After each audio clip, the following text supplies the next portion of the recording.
Get hung up on a pen. Our next speaker is our guest speaker this evening. He was elected Indiana State Treasurer in 2006 and again in 2010, leading the Republican ticket with 62% of the vote. As State Treasurer, Richard has been an important part of Indiana's fiscal health, earning over $1 billion in investment income for Hoosier taxpayers. Previously, Richard had a successful 30-year career in the private sector, managing business in the energy, environmental, and construction industries. He also served 2 terms as County Commissioner of Vandenberg County. Let's welcome our special speaker this evening, U.S. Senate candidate Richard Mourdock.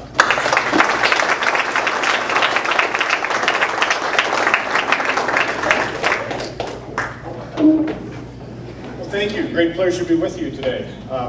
I thought I had been at least once on every county of the state of Indiana and had met with every single Tea Party organization there was. And now I've learned that there's another one that's kind of up and coming, and you guys are just getting started, and I am thrilled by that.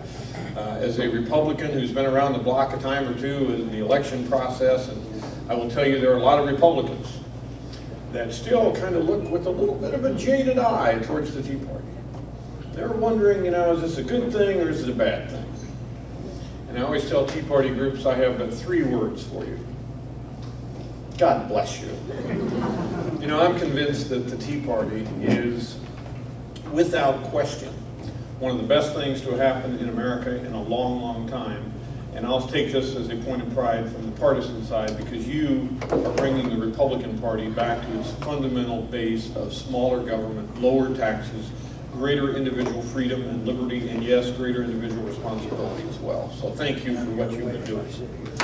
Since I'm here for the first time, I'm going to get away from my normal speech a little bit just to tell you who I am and how I came to be here.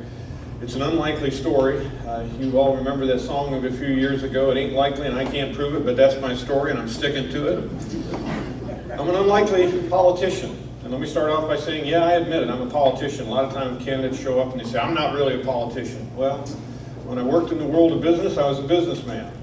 If you're working out in the farm fields and you own property and you run a tractor, you're a farmer. I don't see anything wrong with that label.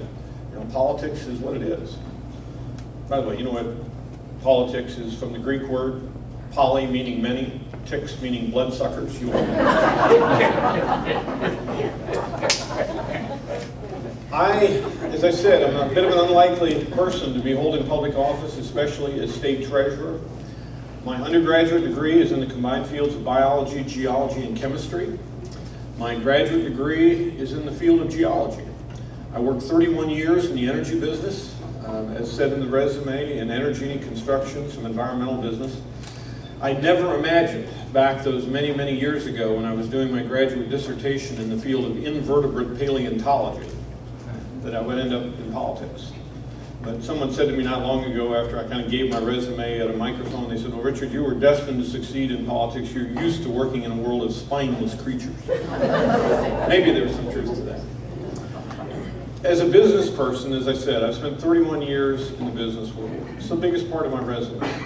Indeed, being state treasurer, elected in 2006 at the age of 55, it was the first time I'd ever held a full-time government position.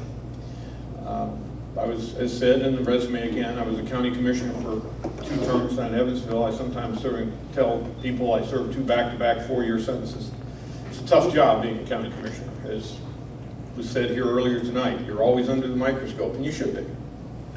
But what changed me was back in 1984. It changed me from the business world to get more involved in politics. In the 8th District of Indiana, Southwest Indiana, some of you may recall this, it was a big item in the news back then. We had an election for the United States Congress. On election night, it appeared a young Republican had defeated the Democrat incumbent Frank McCloskey by about 600 votes. There was a recount. The Republican was certified the winner by 400 votes. He was sent to Washington, D.C. to be sworn into office. He got there, and at that time, the 2 people who ran the United States House of Representatives, Jim Wright and Tip O'Neill, took a look at young Rick McIntyre and they said, we don't like the way they count votes in Indiana. We're going to do it ourselves. And they have the power to do that. And they sent in a nonpartisan, meaning 3 Democrat and 2 Republican member committee, to recount the votes. They went through all 15 counties of the 8th District, And they would go into a county that was a Republican county, and there'd be a little fold on the ballot like that, and they'd say, that's a mutilated ballot, and they'd throw it away. They'd go into a solid Democrat county, the ballot would be rolled up in a ball, and they'd say, oh, but the point here, the voter intended to have this vote counted, and so they'd count it. And indeed, 6 months later, in June of 1985, after hand counting 232,286 ballots, for the first time, the Democrat went ahead by 4 votes, and was immediately declared the winner. 4 votes out of 232,000. It caused me to watch with great scrutiny all that congressman did, and I finally came away thinking, you know what, I can do as well as this guy. And so I announced I was going to be a candidate for the United States Congress. I ran in a primary in 1988, lost. I was the nominee in the 8th District in 1990 and again in 1992. Same spectacular results, which is to say I lost. 92 was pretty close, and I was having people calling from DC. Newt Gingrich called me. I remember Rick Santorum called me. You got to do it one more time. Third time will be the charm. It's going to be a big Republican year in 1994. And I remember thinking, I heard that in 1992. So I decided not to run in 1994, the year that has since become known as the year of the Republican Revolution. But a young guy from just west of Evansville, John Hosteller, was elected in 1994 to the U.S. Congress. When I decided not to run, that's when they asked me to run for county commissioner, and as I said, I did that and served 2 terms. I got involved in this position in 2005 when the governor's office called and asked if I would run for state treasurer. Now, you've heard me tell you what my background is. I kind of tapped the phone and said, wait a minute. I'm not a banker. I'm not a CPA. I'm not a real deep, in-depth kind of financial background. And the voice at the other end of the phone said, yeah, we know, Richard, but you're a business guy. And that's what Mitch Daniels likes. And so basically my response was, if Governor Daniels wanted me, I was willing to take it on and give it a shot.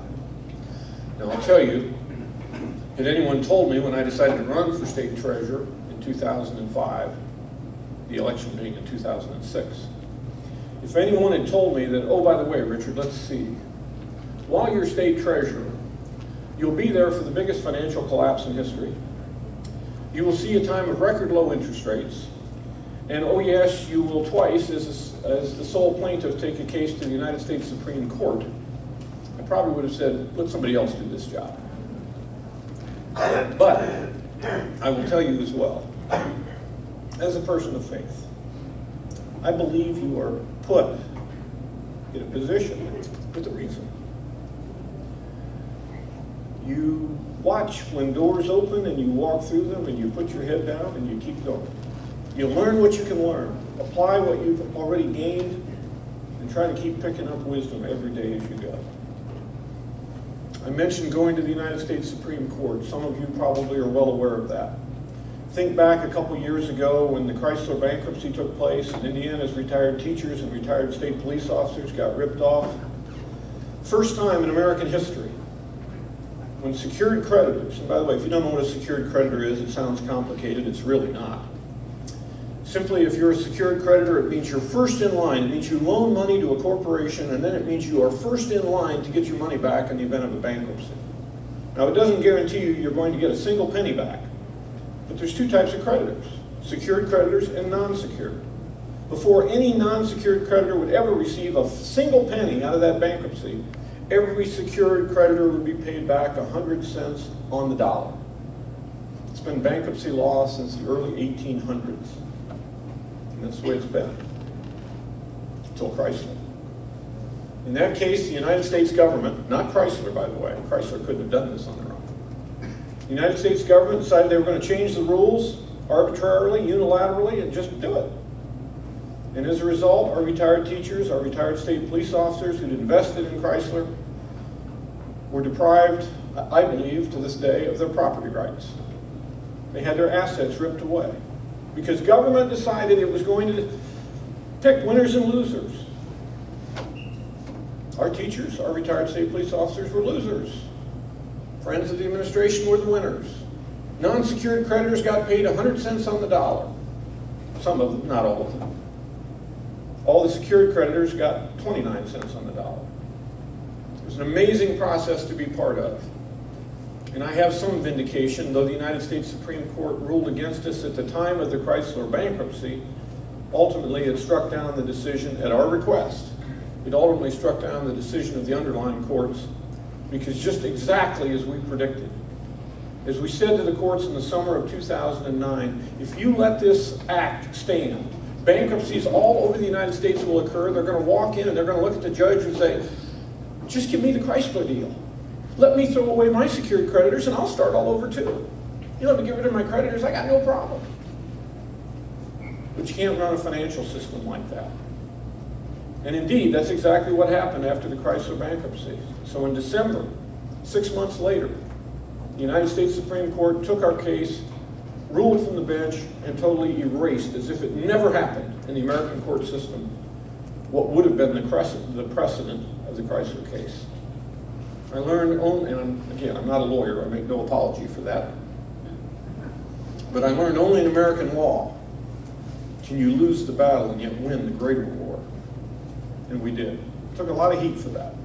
I don't care. It was the right thing.